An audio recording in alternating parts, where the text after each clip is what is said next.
नंदिनी श्रीवास्तव।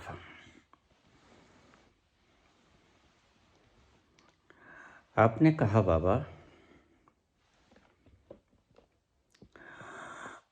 आशुतोष महाराज सहस्रार से निकल गए, इसलिए वापस नहीं आ पाएंगे।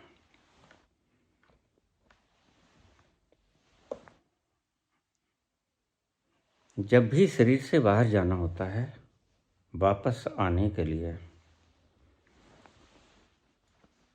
तो नाभि चक्र से जाना होता है। बात कुछ समझ में आई नहीं बाबा, इसको थोड़ा सा गहनता से समझाने का कष्ट करेंगे।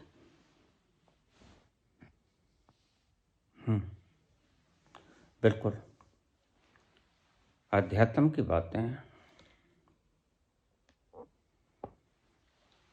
शब्दों में आती नहीं, प्रवचन से पहले ही मैं बोल देता हूं,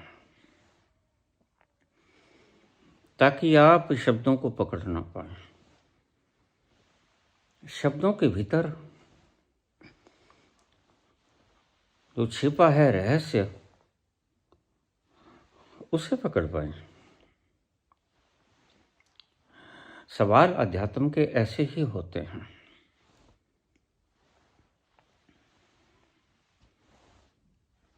सवाल बहुत ठीक पूछा है बेटे, अन्यथा मैं बार बार कहता हूं, आगे आगे जमाना अंधकार पूर्ण आ रहा।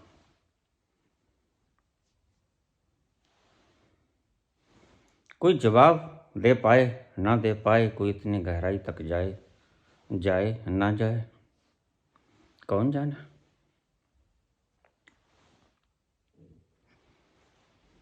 तो विस्तृत विवेचना करता हूं आज,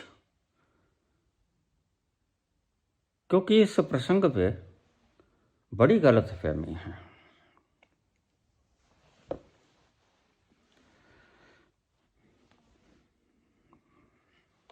मैं भी कोशिश करूंगा सरल करने की। आप भी ध्यान से सुनसान जगह पे शोरगुल से बाहर एकांत में इसे सुनने का प्रयास करना, तो शायद आपके गहरे उतर सकती है बात।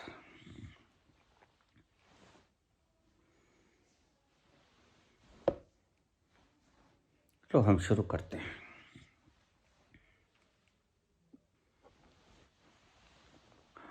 विद्यार्थियों को आभासा भी सिखाना पड़ जाता है कभी कभी।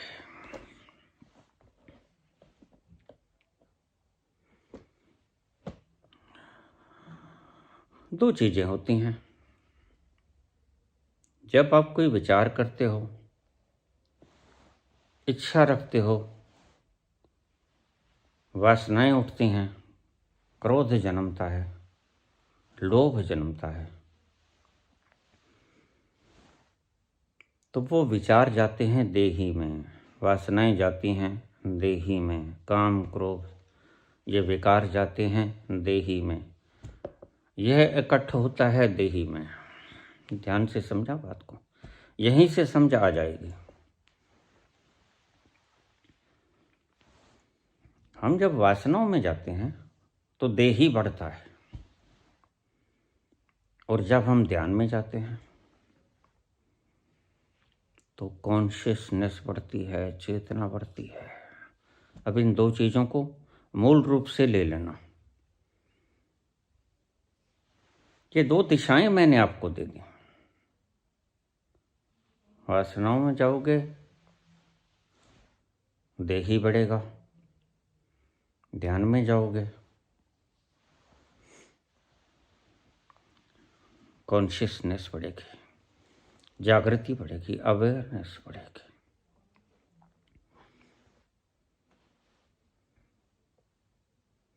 अगर ये बात समझ में आ गई तो आगे चलो।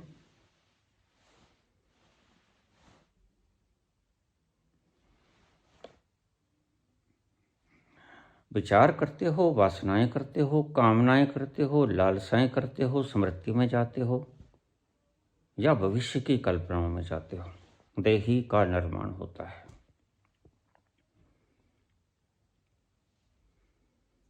देही को समझने के लिए आप पिछले वीडियोस खंगाल सकते हैं। जब आप ध्यान में जाते हो,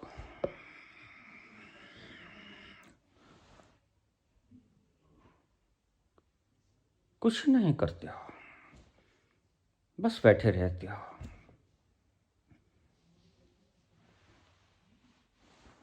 तो आपका कॉन्शियसनेस बढ़ता है।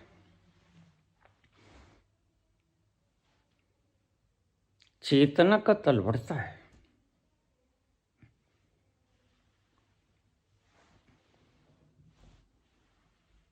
अब आगे चलें।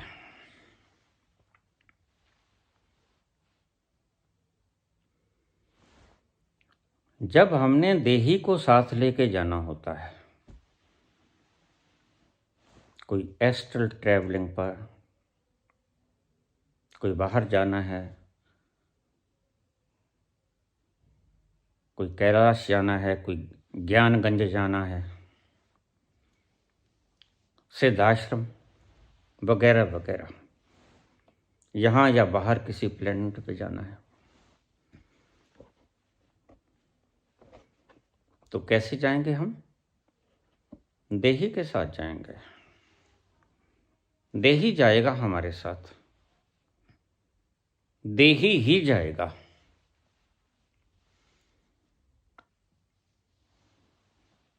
और कहाँ से जाएगा?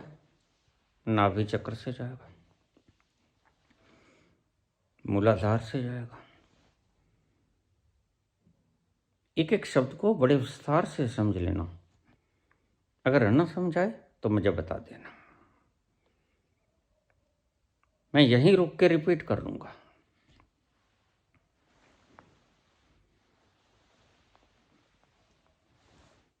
जब इस शरीर से बाहर जाना है, स्थूल से बाहर जाना है,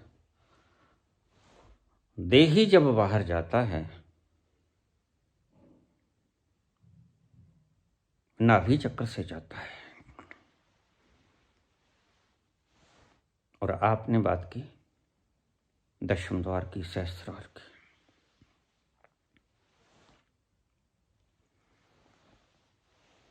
सहस्रार से बाहर जाती है सिर्फ चेतना। वह योगी जो संपूर्ण हो गया, जिसने इस देह में रहते रहते अपने सब कर्म भोग लिए,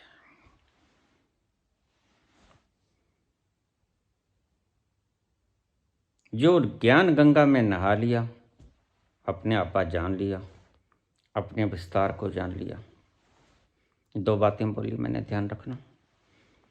अपना आपा जान लिया, टू नो दाई सेल्फ, अपना विस्तार जान लिया।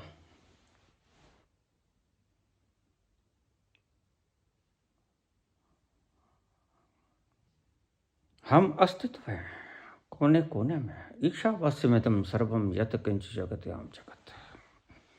पहले जानना होता है मैं ये शरीर नहीं हूं।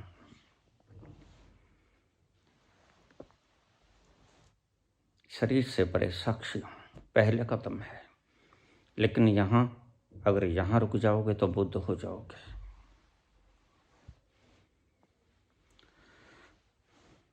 फिर उससे आगे एक स्टेप और है। टू नो दाई सेल्फ के बाद to know the actuality, reality, वास्तविकता क्या है? वास्तविकता तुम अस्तित्व में फैले हुए, कण कण में समाये हुए, बिन नामे नाही को ठाम। कोई जगह ऐसी नहीं जहां तुम नहीं हो। वह एक आपा तुम्हारा दूसरा आपा है। एक आपा तुम्हारा, तुम साक्षी हो, और एक दूसरा आपा भी होता है। वो होता है तुम सर्वज्ञ हो, तुम सर्वव्यापक हो, तुम सर्वशक्तिमान हो। तुम इस अस्तित्व के कण कण में हो। और बड़ा प्यारा दृश्य होता है वो। उसकी कल्पना से ही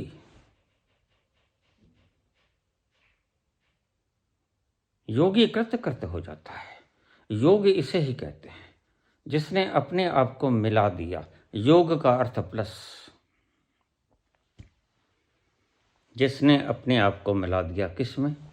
बूंद समानी समुद्र में। बूंद जब समुद्र में समाती है तो समुद्र से योग करती है, समुद्र में प्लस हो गए वो। समुद्र से निकली थी, समुद्र में समा गई, इसे योग कहते हैं।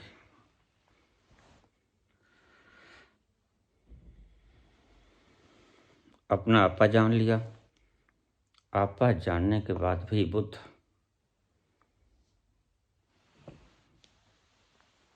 तीस वर्ष तक जीते हैं, महावीर भी जीते हैं। आपा जानने के बाद कर्म भोग तो भुगतने ही पड़ेंगे। जो भी आपने किए पिछले जन्मों में, किए भोगे, नए किए भोगे पुराने, माइनस प्लस जो बच गए शेष।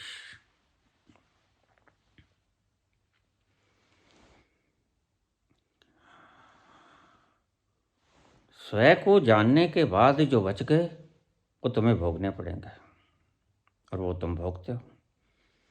बुद्ध भी भोगते हैं, कृष्ण भी भोगते हैं, राम भी भोगते हैं, महावीर भी भोगते हैं, कबीर भी भोगते हैं, नानक भी भोगते हैं। वो भोगने ही पड़ेंगे।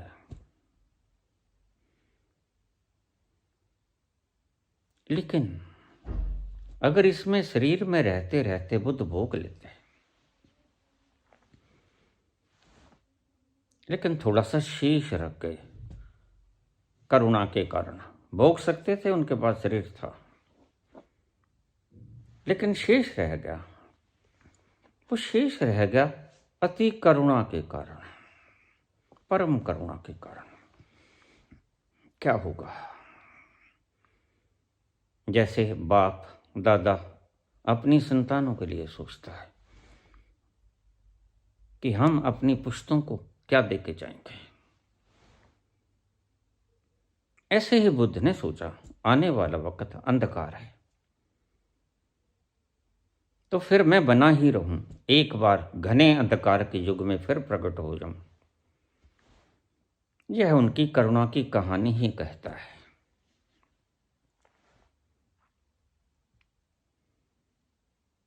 और बुद्ध फिर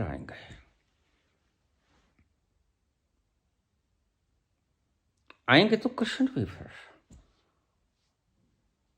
लेकिन दोनों बातें यकसां होती हुई भी अलग अलग हैं।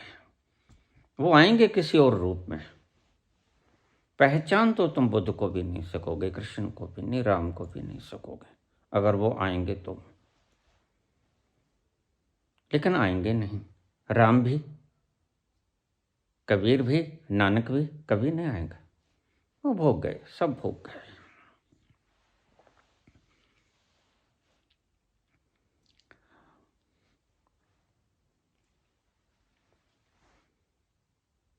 वह योगी जो सारे कर्म भोग लेता है इस देह में बैठे बैठे, उसका देह ही नष्ट हो जाता है।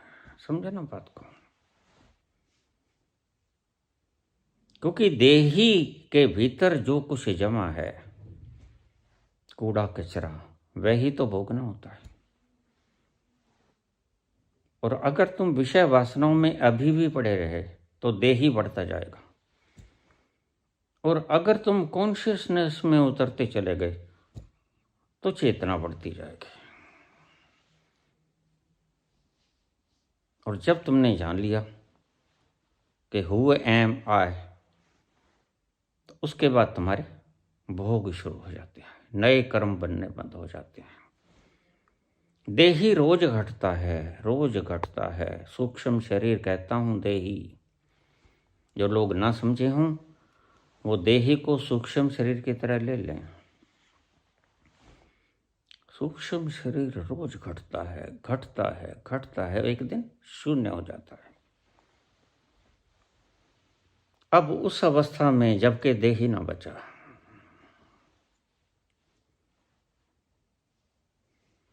देह ही शून्य हो गया, तो क्या रह गया?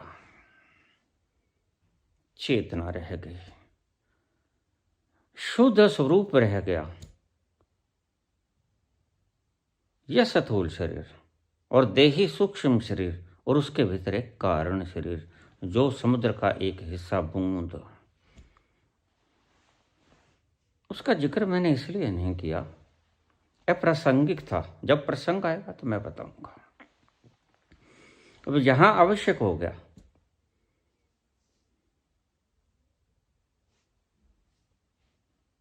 सूक्ष्म शरीर के पीछे कारण शरीर। कारण शरीर है बूंद जो समुद्र से बिछुड़ गई थी, उसने मिलना है समुद्र में, अपने उद्गम स्थल से मिलना है उसने। शुद्ध चेतन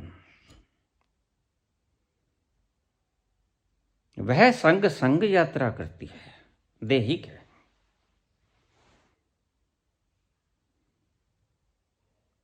और अब आखिरी समय में जब देही समाप्त हो गया तो उसकी अंतिम कदम उठाना है उसने अपनी यात्रा का। समुद्र में मिलना है बूंद ने, यह उसका अंतिम काम है, समा जाना समुद्र में। वह चाहे तो नाभि से निकल सकता है, चाहे तो नासिका से निकल सकता है, चाहे तो कानों से निकल सकता है, नव द्वार में से कहीं से भी निकल सकता है, और 10वें द्वार से वे ही निकल सकता है, क्योंकि उसने वापस नहीं आना। और अगर कोई व्यक्ति मूर्खता करेगा, आशुतोष, देही समाप्त नहीं हुआ,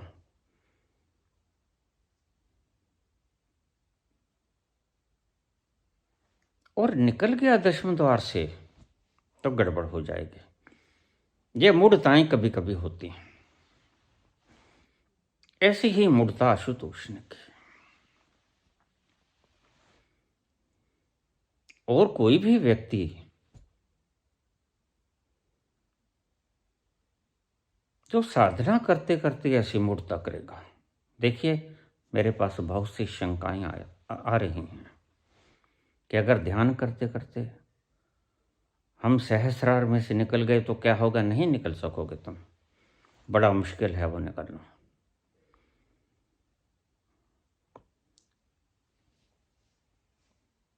क्योंकि वह द्वार ही नहीं है, यह तो ऐसा है जैसे एक छोटे से द्वार से हाथी निकलने की कोशिश करे, क्या होगा? वह दरवाजा टूट जाएगा। 10वां द्वार है निकलने के लिए, कारण शरीर के निकलने के लिए द्वार है। सूक्ष्म शरीर के निकलने का द्वार नहीं है। इसको बहुत बारीकी से समझना। ठीक किया तुमने बेटी प्रश्न पूछ के।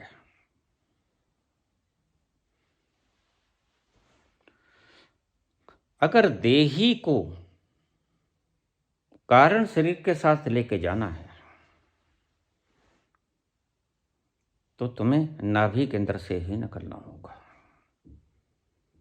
और अगर कहीं गलती से देखिए, प्रयास करना पड़ता है। ऐसे ही नहीं है कि तुम ध्यान करते करते अपने से निकल जाओगे, ऐसा इतना आसान मसला नहीं है जी। ये स्वभावतः नहीं होता, ये गलती से भी नहीं होता। इसलिए जो लोग ध्यान में जा रहे हैं वो निश्चिंत रहें, मैं जिम्मेवार हूं इस चीज का। वो अपने से नहीं निकल सकेंगे, उन्हें बड़ा प्रयास करना पड़ेगा। तुम्हारा क्या ख्याल है, छोटे से दरवाजे से, तुम्हारे दरवाजे से हाथी गुजर सकता है? नहीं, बड़ा प्रयास करना पड़ेगा।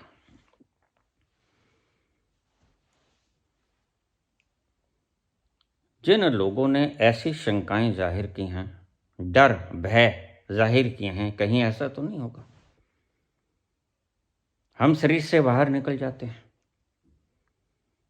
तो देखिए शरीर से बाहर निकला जा सकता है, ध्यान में निकला जा सकता है, लेकिन जब भी तुम शरीर से बाहर निकलोगे वो निकलेगा देही,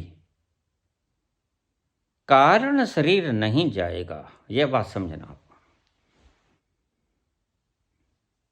शब्दों में सारी चीज को अभिव्यक्त करने की पहले ही मैं क्षमा याचना कर चुका हूं, कोई व्यक्ति प्रश्न न करे। यह इतना साधारण मसला नहीं कि आगे तुम्हारे प्रश्नों के मैं जवाब दे दूं, बस यहीं तक बोल सकता हूं। अपनी पूर्ण इंटेलेक्चुअलिटी का इस्तेमाल करके मैं जो बोल रहा हूं वो अंतिम है, उससे आगे मैं बोल नहीं सकता। शब्द भी बेकार और मेरा प्रयास भी बेकार।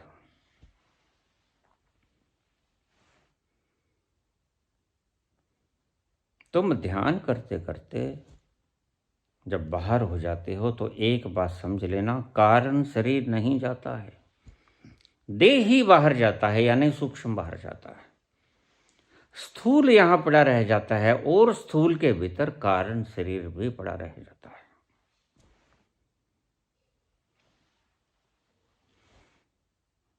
कारण शरीर एक ऐसा फ्यूज है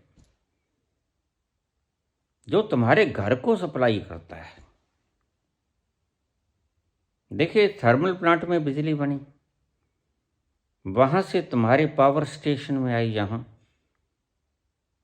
जितने भी तुम्हारे वोल्टेज के होते हैं, 11,000 होते हैं, जो भी होते हैं, वहां से तुम्हारे घर तक आई लाइट, और तुम्हारे घर तक भी आने में लाइट, उसको भी फ्यूज का सहारा लेना पड़ता है, वहां भी तुम फ्यूज लगाते हो, वो है कारण शरीर। उस फ्यूज से वह थर्मल प्लांट की विद्युत पावर तुम्हारे घर को रोशन कर देती है। अगर वह फ्यूज नहीं होगा तो भी तुम्हारा घर रोशन नहीं हो सकेगा। अब इस सारी व्यवस्था को ठीक से समझ लेना, अगर समझ ना आए तो इसको बार बार सुन लेना, रिपीट करके सुन लेना। अहम बिंदुओं को मैं बार बार बोलता हूं।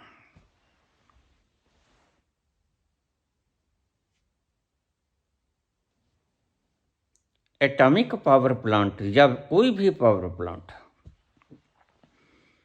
वहां से सप्लाई आती है सारे संसार को। वो आती है तुम्हारे ग्राम या शहर के विद्युत स्टेशन तक, पावर हाउस जिसे कह देते हैं। पावर हाउस से तारें बिछा के तुम्हारे घर से बाहर के जो खंबे हैं वहां तक आ जाती है, वहां से तुम्हारे घर तक आ जाती है, लेकिन फिर भी तुम्हारा घर जगमग नहीं होता। एक कमी रह जाती है, फिर भी क्या कमी रह जाती है? वह फ्यूज। सारे कनेक्शन ओके हैं, लेकिन जब तुम फ्यूज लगाओगे तो वह बिजली तुम्हारे घर को रोशन करेगी, फिर सब कुछ चलेगा, पंखा भी चलेगा, एसी भी चलेगा, हीटर भी चलेगा, बल्ब भी चलेगा, ट्यूब भी चलेगी, पानी की मोटर भी चलेगी। लेकिन अगर तुम ने फ्यूज नहीं लगाया तो कुछ नहीं चलेगा। यह फ्यूज कारण शरीर है, क्योंकि इसका जिक्र कहीं आता नहीं, इसलिए पहले मैंने तुम्हें उलझाना ठीक नहीं समझा। वक्त आने पर इसका छोटा सा रोल है, तुम्हें बता दूंगा। आज वो वक्त आ गया, आज वो प्रश्न आ गया। तो तुम्हारे खंबे से तुम्हारे घर तक कनेक्शन आ गया, और तुम्हारे घर के भीतर जो कनेक्शन जाएगा वह लेके जाएगा कारण शरीर। तो क्या होता है जब तुम संबोधि से युक्त होते हो, तो तुम्हारा देह ही गल गया, तुमने सभी भोग भोग लिया। जब तुमने सारे भोग भोग लिए तो तुम्हारा देह शून्य हो गया, जीरो। कुछ और भोगना बंद ना रहा, सभी बही खाते बराबर कर दिए गए, कोई लेना देना बाकी नहीं। अब क्या है, अब तुम्हारी मर्जी है। अगर शरीर चलता है तो चलने दो, अगर तुम चाहते हो तो चलने दो, नहीं चाहते तो निकल जाओ, और फिर तुम्हारे लिए तुम स्वतंत्र हो। इसे ही स्वतंत्रता कहते हैं। यहां भी स्वतंत्र नहीं है व्यक्ति, तुम चाहो किसी भी द्वार से निकल सकते हो, लेकिन उसी अवस्था में यह सहस्रार काम करता है। सहस्रार से निकलना होता है, तो योगी सहस्रार से निकलता है, क्योंकि सही सही बिंदु, सही सही निकासी सतल कारण शरीर का। शब्द समझ लेना, अब मैं देही नहीं बोल रहा हूं। कारण शरीर का, उस बूंद का समुद्र में मिलने का सही सही निकासी द्वार है हमारा सहस्रार। लेकिन एक बात को ध्यान में रखना, उस कारण शरीर के साथ देही नहीं जाएगा। तो जो अपने देही को समाप्त कर चुका है वह निकलेगा दशम द्वार से।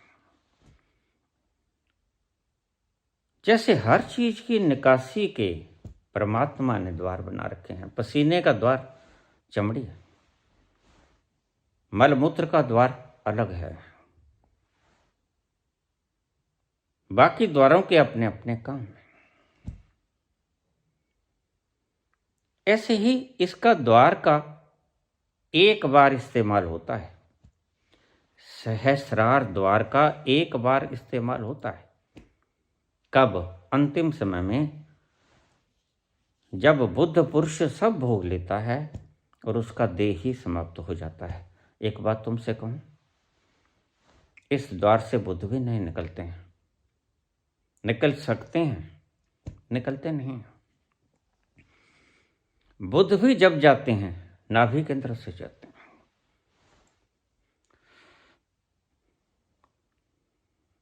कोई भी व्यक्ति जो कॉन्शियसनेस लेवल को बढ़ा रहा है, ध्यान में जा रहा है, इस द्वार से एक बार ही निकला जाता है, दूसरी बार नहीं निकला जाता।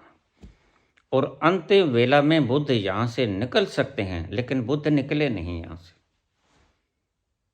महावीर यहां से निकल गए, बुद्ध नहीं निकले। सभी चीजों के निकासी द्वार निर्धारित हैं। अगर निकासी द्वार गलत निकासी से निकलोगे आप तो कोई ना कोई गड़बड़ी होगी। देखिए, पसीने को निकलने की जगह है हमारे रोम छिद्र, मूत्र के निकलने की जगह है, वीर्य के निकलने की जगह है हमारी गुप्तेंद्र, मल के निकलने की जगह है आंखों को देखने की जगह है। आंखें कानों से नहीं सुन सकती, सुनने की जगह है। आंखें सुन नहीं सकती, कान देख नहीं सकते। सभी के द्वार अपने अपने हैं, सुचारू रूप से काम कर रहे हैं। गड़बड़ी कब पैदा होती है? जब तुम किसी द्वार को गलत ढंग से इस्तेमाल करते हो। नाभि द्वार है, देही के साथ शरीर का निकल जाना। तुम एस्ट्रल ट्रेवलिंग करना चाहते हो, करो, मौज से करो। तुम चाहे तो हिल स्टेशन जा सकते हो, गाड़ी में बैठ सकते हो, कार में बैठ सकते हो, बस में बैठ सकते हो।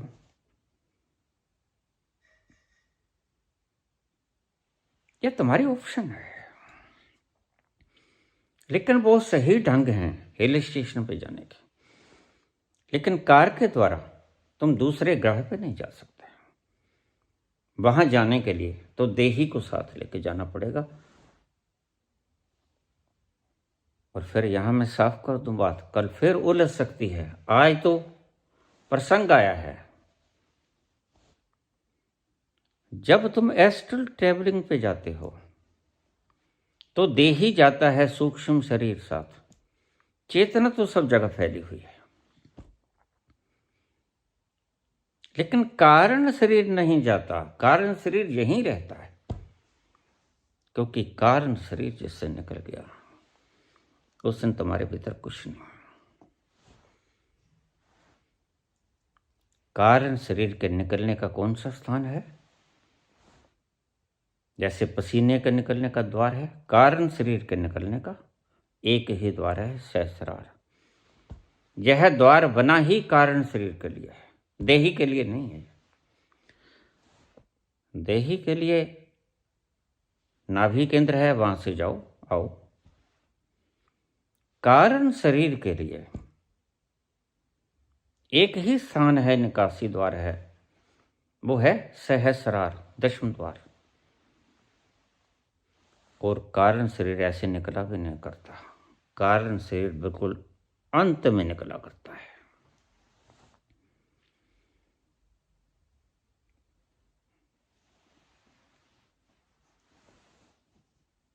अभी तुम्हारा पूरी भोग भोगे नहीं, अभी तुम्हारा देही बरकरार है। तुम देही को साथ लेके अगर बाहर निकलते हो, कारण शरीर को साथ लेकर देही के संग उस द्वार से निकलते हो जो सिर्फ कारण शरीर के लिए है। तो तुम्हें मैंने कहा कि वह एक बार वहां से निकला हुआ कारण शरीर वह निकासी द्वार है कारण शरीर के लिए। और कारण शरीर बिल्कुल अंत में निकलता है। कब? जब उस बूंद ने समुद्र में समाना होता है, जहां कबीर कहते हैं बूंद समानी समुद्र में।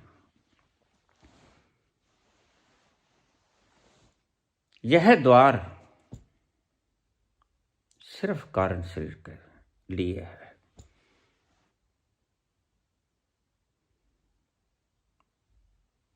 लेकिन कोई व्यक्ति जो विशुद्धि चक्र से ऊपर चला गया है,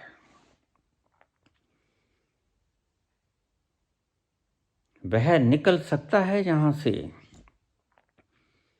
देखिए, एक वैन है जो विशुद्धि से नीचे है, वो तो यहां से निकल ही नहीं सकते, उसकी तो बात छोड़ दो। जो विशुद्धि पे आ गए हैं वो यहां से निकल सकते हैं, लेकिन निकलना मूर्खता होगा। फिर अगर वो यहां से निकलेंगे तो ये सोच के निकलें कि वापस नहीं आएंगे, क्योंकि इस ब्रह्मरंध्र से निकला हुआ फिर वापस नहीं आता।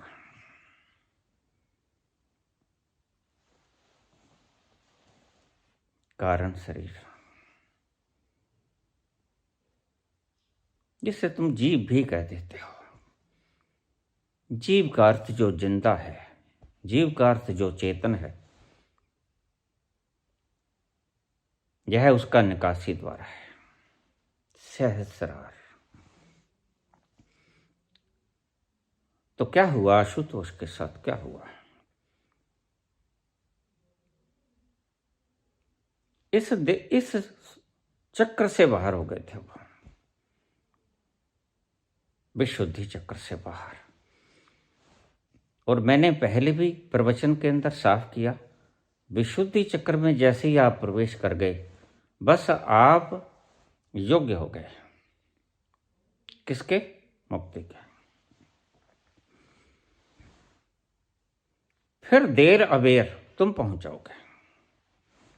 और देर अबेर का ये मतलब नहीं कि प्रकृति के हिसाब से लाखों जन्म नहीं लगे, नहीं नहीं, लाखों नहीं लगेंगे,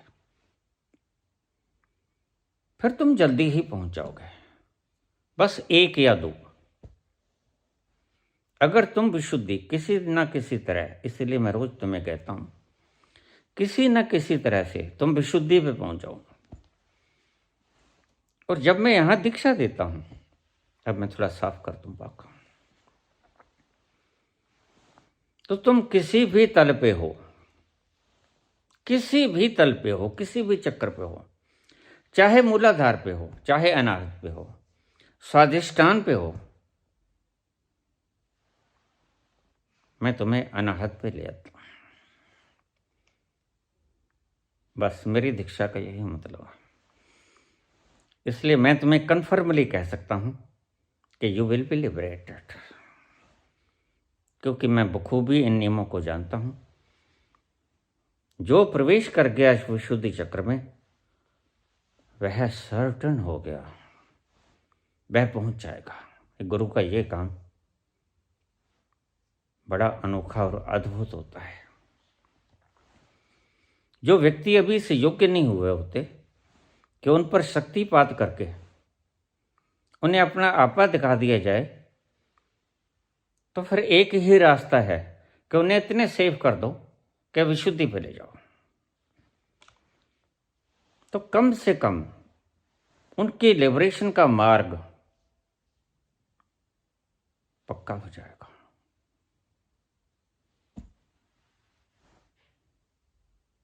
यह एक नियम है। विशुद्धि के भीतर जो प्रवेश कर गया, लेकिन इस नियम को इतना हल्के में मत ले लेना कि मार काट शुरू कर दो, झूठ बोलना शुरू कर दो, राजनीति में प्रवेश कर जाओ। ऐसा कुछ मत करना। मैं अपने शिष्यों को समझा देता हूं कि ऊट पटांग शुरू मत कर देना। बस 3 काम शुरू रखना। सुबह उठ के क्रिया योग करना, ध्यान में बैठना, नथिंग टू डू, ये दूसरा। और तीसरा, आपको लगातार प्रेरणा मिलती रहे, इंस्पिरेशन मिलती रहे, वीडियोस को सुनते रहना। इन 3 कामों को मत छोड़ना। कमती बत्ती हो सकते हैं, नहीं तुम्हारा शरीर इजाजत देता, क्रिया योग मत करो। बाहर सर्कमस्टेंसेस बड़े ठंडे हैं। मुझे पूछ लेते हैं, यहाँ बाबा -20 है, क्या करें? तो मैं कहता हूँ घर में हीटर लगा लो, थोड़ा सा कमरे को रूम टेम्परेचर पे ले आओ, वहाँ पे कर लो। और अगर नहीं कर सकते हो तो कोई बात नहीं, ये दिन गुजार लो किसी न किसी तरह। क्रिया योग छोड़ दो एक बार। कोई शरीर की तकलीफ होती है तो छोड़ दो क्रिया योग। एक चीज को छोड़ सकते हो तुम। अगर ध्यान में नहीं बैठा जा सकता किसी कारणवश, तो ध्यान को छोड़ दो एक बार।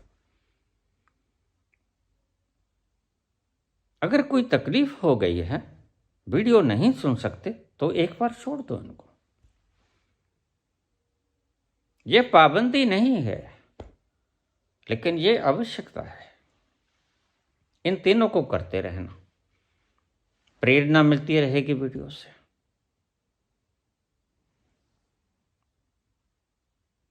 क्रिया योग से तुम्हारे भीतर साफ सफाई होती रहेगी, ऑक्सीजनेशन होता रहेगा। और ध्यान से तुम कॉन्शियसनेस लेवल को बढ़ाते जाओगे, रोज गहरे गहरे गहरे गहरे, रोज।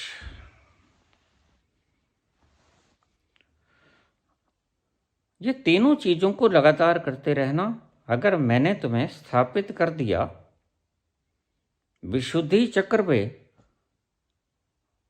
तो ये मत सोच लेना कि विशुद्धि चक्र पे हम अगर बुरे कर्म भी करेंगे तो विशुद्धि पे टिके रहेंगे। नहीं नहीं, इतनी कृपा नहीं तुम पे की है अभी। ध्यान रखना कि तुम कुछ भी अच्छा बुरा करते रहो, तुम नीचे भी आ सकते हो।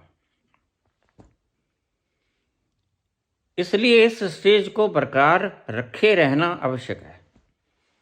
दीक्षा लेने के बाद मैंने कहा तुम 7 दिन तक बैठो।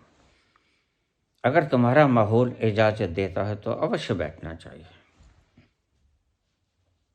7 दिन तक तुम ध्यान में बैठो, थोड़ा सा और गहरा हो जाएगा।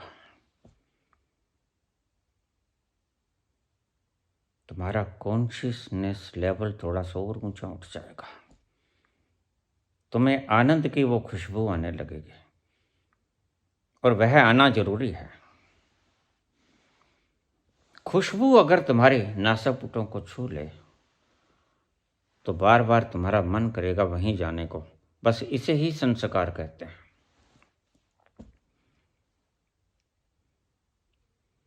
तो ये मत सोचना कि तुम यहां से दीक्षा लेके गए हो तो जो चाहे करते रहो, जो चाहे मन उत्पात करता रहे। नहीं, फिर तुम विशुद्धि चक्र से नीचे भी आ जाओगे, अनाहत पे भी आ जाओगे। अगर तुम इसको स्थिर रखना चाहते हो तो यहां से जाओ, 7 दिन बैठो। नहीं भी बैठ सकते तो कम से कम ऐसा मत करो कि समाज में उत्पात करना शुरू कर दो। स्वतंत्र तुम हो, स्वच्छंद नहीं हो। मन में जो आए वो करो, ऐसा नहीं चलेगा। कॉन्शियसनेस लेवल पे सब फीड होता है। और ध्यान रखना, तुम जो करोगे वह तत्क्षण फीड हो जाएगा, तत्क्षण। यहाँ कोई चंद्रगुप्त वगैरह नहीं बैठे हैं। चंद्रगुप्त वगैरह को तो रिश्वत दी जा सकती है। सब बिकाऊ माल होते हैं ये चंद्रगुप्त हुआ, यमराज हुआ, यमदूत हुए, सब बिकाऊ होते हैं ये। हंसा मत करो। कोई चंद्रगुप्त नहीं बैठा है। ये तुम्हारी स्वामियों की खोज है ठगी मारने के लिए।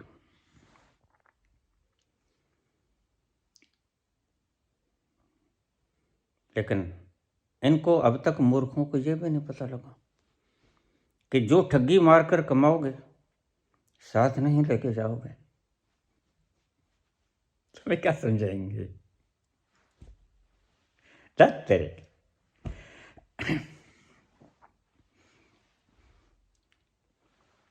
वही पुराने घिसे पिटे रिकॉर्ड, काले रंग के HMV के।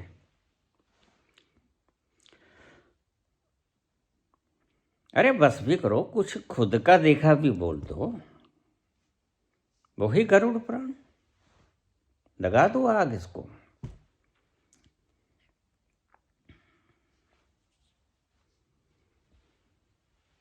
जब तुम दीक्षा लेते हो तो गुरु तुम्हें उस केंद्र पे स्थापित कर देता है जहां से बड़ा आसान हो जाता है। आसान मैं किस लिए कहता हूं, तो मेरी वीडियो आप अवश्य सुने। जिसने नहीं सुनी है, व्हाट इज अनाहत नाद, साउंड ऑफ साइलेंस, अस्तित्व की आवाज क्या है, ये अवश्य सुनो आप। बाकी कोई सुनो ना सुनो कोई बात नहीं, क्योंकि इसने पार टपा देना है तुम्हें। अनाहत नाद एक दिन शुरू हो ही जाएगा और बड़े काम आएगा। तुम्हारा भटका भटका सा मन अनंतनाथ के ऊपर ध्यान जमा लो। किसी बिंदु की आवश्यकता नहीं, किसी श्वास प्रश्वास पे ध्यान लगाने की जरूरत नहीं, वो तुम्हारा बनाया हुआ है। यह अनंतनाद स्वयं से आया हुआ परमात्मा के द्वार के उद्गम स्थल से प्रकट हुआ अपने आप ध्यान इधर खिंच जाएगा। इतना रसीला और सुरीला होता है ये। तो यह एक बुंग है परमात्मा का। नाद शुरू हो जाए, फिर सहारा मिल गया तुम्हें। समझो मार्ग मिल गया तुम्हें, क्योंकि यह धुर जाता है उद्गम स्थल पे, वहीं से आया है। इसके संग संग हो लो। बड़ा आसान द्वार मैंने तुम्हें बताया। वाजे नाद अनेक असंख्या, केते बावण हारे, केते राग परिस्यों कहण, केते गावण हारे।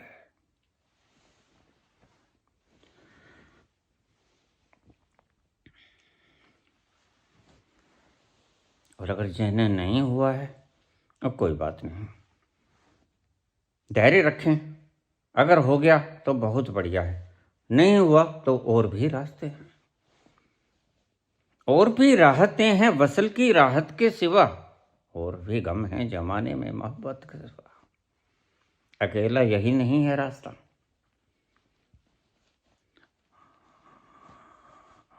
राहतें और भी हैं। अकेला यही रास्ता नहीं है कि चुक गया रास्ता, नहीं नहीं, उसके विराट रास्ते हैं। अनेकों द्वारों से तुम जा सकते हो, अनेकों रास्ते हैं, जितने व्यक्ति हैं उतने ही रास्ते हैं। तो चिंता मत करना, किसी और रास्ते से हो लेना, केंद्र तक ही तो जाना है, और सफीर से बड़े रास्ते जाते हैं केंद्र की तरफ।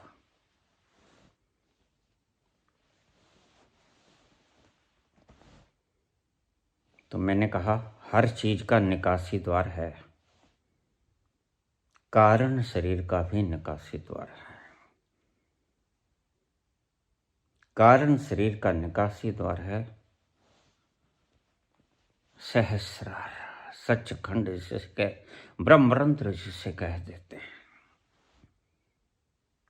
बस कारण शरीर का सही सही निकासी द्वार है वह। अगर कोई देही निकलेगा कारण शरीर को साथ लेके तो वह निकल सकता है, कोई व्यवधान नहीं है, बशर्ते कि वो विशुद्धि चक्र के ऊपर पहुंच गया हो। इसलिए जो व्यक्ति यहां से दीक्षा लेके जाते हैं वह प्रयास न करें, वह विशुद्धि पे आ गए हैं, लेकिन मूर्ख न बने।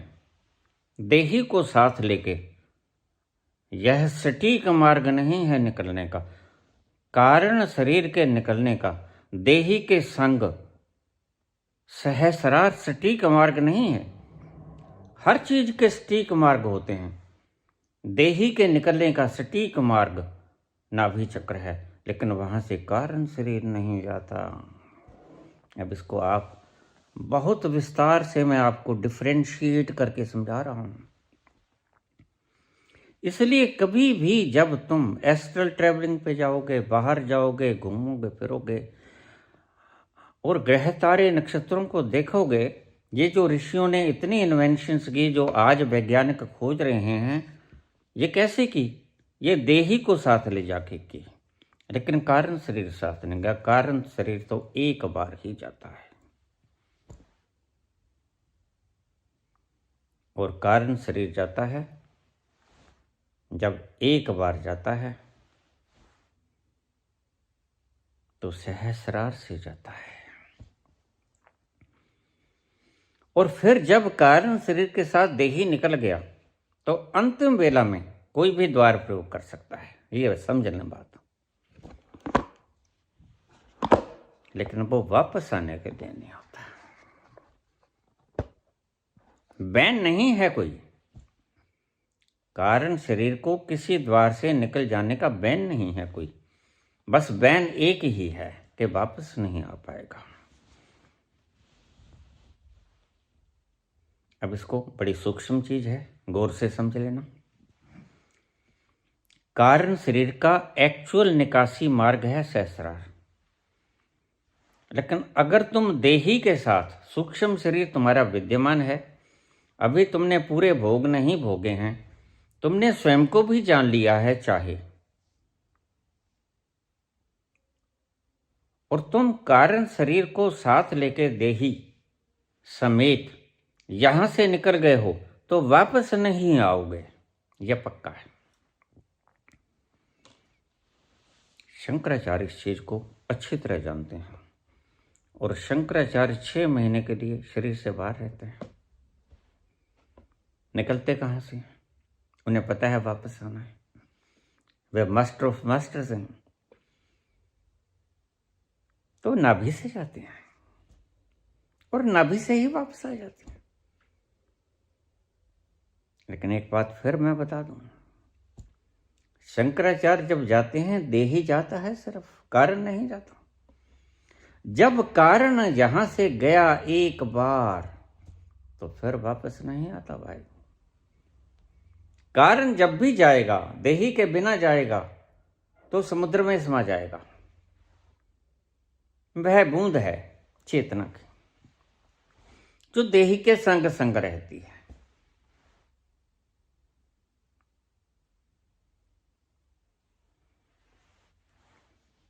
समझ में ना आए तो मेरा कसूर न समझना, शब्दों का कसूर समझना, इशारों से समझ जाना अगर कोई समझे तो। वह कण कण में विद्यमान है, लेकिन देही के साथ उसकी एक बूंद रहती है। ये समझना मुश्किल हो जाएगा थोड़ा। इस जहान में बहुत सी चीजें हैं जो तुम्हारी समझ में आएंगी नहीं, इसलिए संत भली भांति जानता है और पहले ही हाथ जोड़ लेता है कि देखो बोल तो ना पाऊंगा, तुम्हारे में प्यास है तो बोलने की चेष्टा कर दूंगा। समझ आए तो भला, ना आए तो भी भला। मैं सब चीजों को खोल रहा हूं आपके सामने। तुम देही को कारण से साथ लेके निकल सकते हो अगर तुम विशुद्धि पे पहुंच गए तो यह निकासी द्वार हो सकता है, लेकिन ध्यान रखना वापस ना आ सकोगे। जैसी गति हुई आशुतोष की, मैंने 2 साल पहले भी कह दिया था, ये will not return at all. और उसके बाद तो कहते हैं एक साधिका भी बेचारी बलि हो गई। न जाने कितने लोग बलि चढ़ेंगे इन मूढ़ताओं के।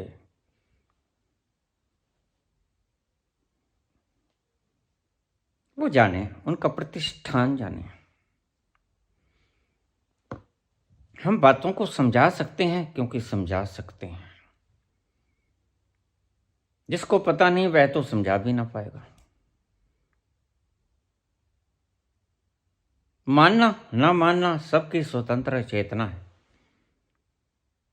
यह जरूरी नहीं है। तुम चाहो तो मान सकते हो, तुम चाहो तो नहीं मान सकते हो। 2 साल हो गए, कहाँ माने तुम? तो फिर वहां सिर्फ एक ही बात समझाती है।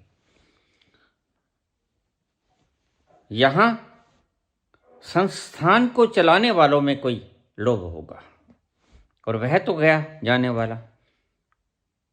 यहां कोई लोभ अवश्य है जो संस्थान को चला रहे हैं, अन्यथा एक तरफा कर देते। लोग अपने गुरुओं को कौन सा नहीं ठिकाने लगाते।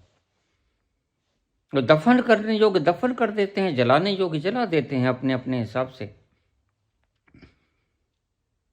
लेकिन गुरुओं को उसका अंतरिम छोर तो दे देते हैं ना। लेकिन ये गुरु के साथ अन्याय है, शिष्यों का अत्याचार है। अब वो चला गया, वो नहीं कुछ कह सकता, लेकिन ये झूठ जाट बातें हैं जो लोग कहते हैं कि हमें स्वप्न में आके कह गए, वो कह गए, ये कह गए, प्रकट हो जाऊंगा, वो हो जाऊंगा। कुछ नहीं होगा भाई, मेरी खुद उससे बात हुई है। वह तो बेचारा हो गया। अब छोड़ो इन बातों को, हम मूल मुद्दे पे आ जाएं, क्योंकि इससे भक्तों की भावनाएं भड़कती हैं। मैं क्या करूं,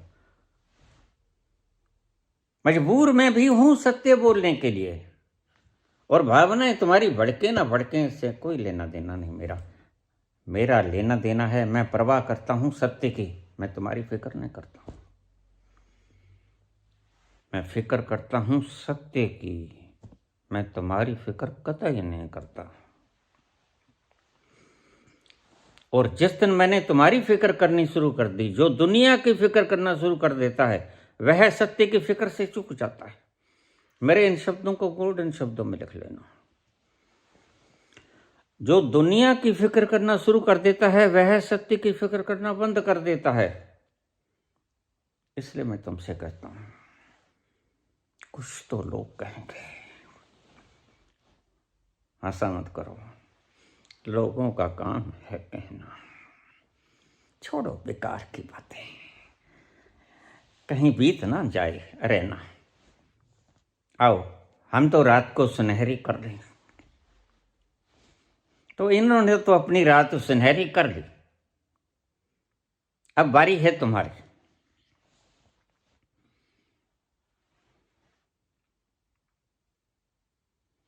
चूक न जाओ। इन मूर्ताओं को इतना फैलाया गया, जो जानते नहीं थे उन्होंने भी कुछ न कुछ कहा।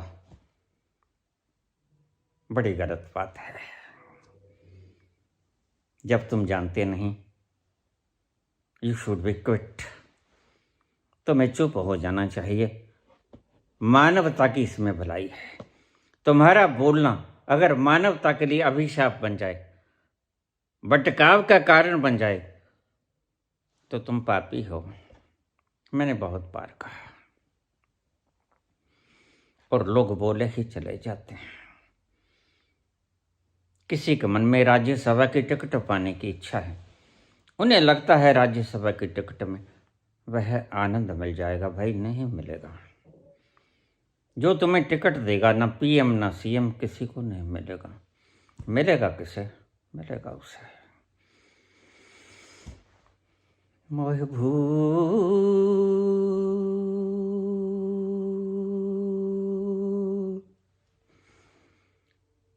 गए सावरिया,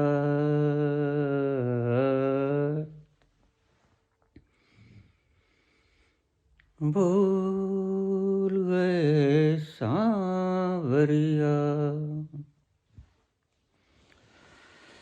आवन कह गए अजहू न आए, आवन कह गए अजहू न आए, ली नाही मोरी खबरिया। मोहे भूल गए सावरिया,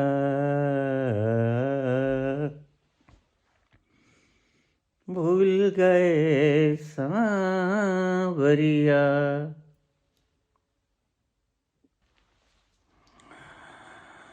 इस भजन के बीच में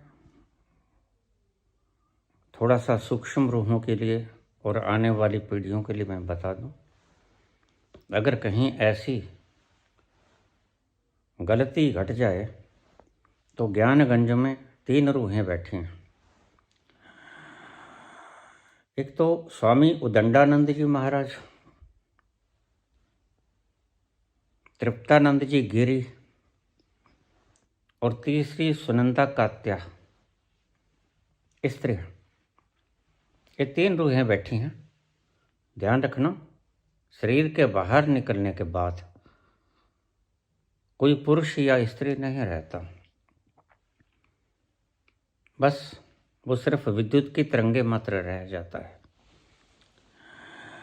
यह 3 लोग बैठे हैं, उनसे दिशा निर्देश ले सकते हैं, और वो आने वाले करीब 1 लाख वर्ष तक के लिए वहीं बैठेंगे।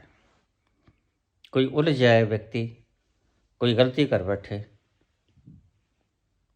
तो उनसे परामर्श ले सकते हैं। वो इस वक्त के ध्रुव हैं हमारी आध्यात्मिक फील्ड में। जो मैं ऐसा जानती,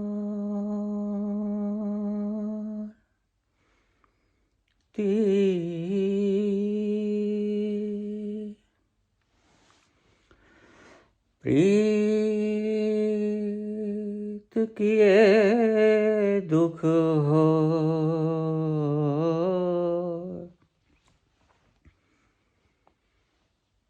नगर ढिंढोरा पीटती,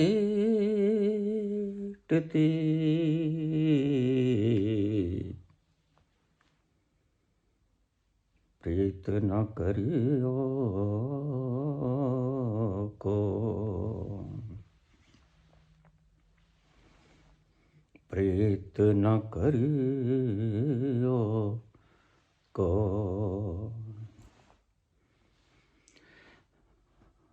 मोहे भूल गए सांवरिया,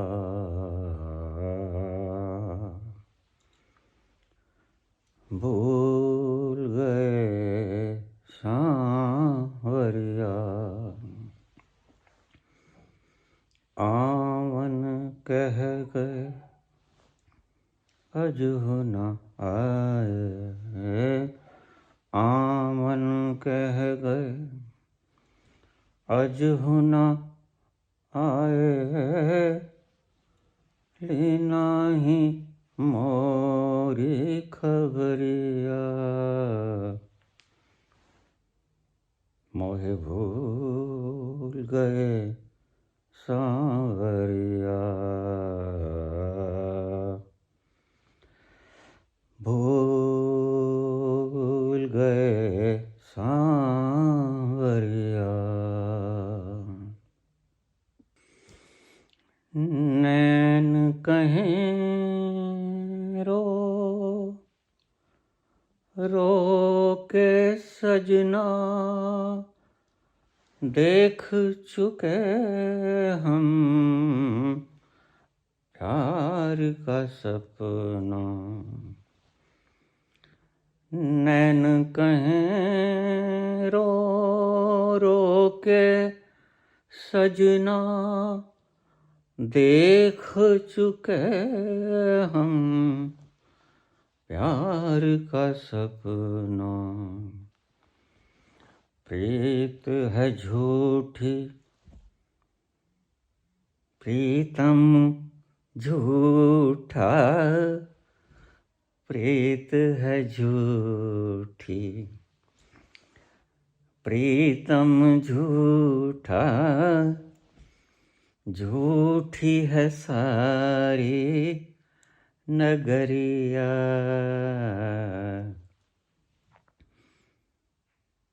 मोहे भूल गए सांवरिया,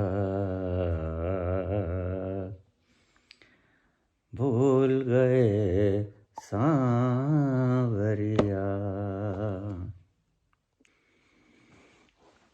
दिल को दिए क्यों दुख विरहा के, दिल को दिए क्यों दुख विरहा के, तोड़ दिया क्यों महल बना के, तोड़ दिया क्यों महल बना के। आस दिला के ओ बेदर्दी, आस दिला के ओ बेदर्दी, फेर लिखा है नजरिया, फेर लिखा है नजरिया। मोहे भूल गए सांवरिया, भूल गए सांवरिया। आवन कह गए अजहु न आए, आवन कह गए अजहु न आए, लेना ही मोरी खबरिया। मोहे भूल गए सांवरिया, भूल गए सांवरिया।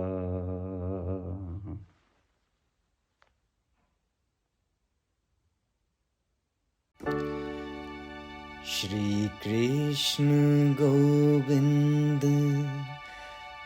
हरे मुरारी, हे नाथ नारायण वासुदेवा। श्री कृष्ण गोविंद हरे मुरारी। हे नाथ नारायण वासुदेवा। पितु मात स्वामी सखा हमारे। पितु मात स्वामी सखा हमारे। हे नाथ नारायण वासुदेवा। श्री कृष्ण गोविंद हरे मुरारी।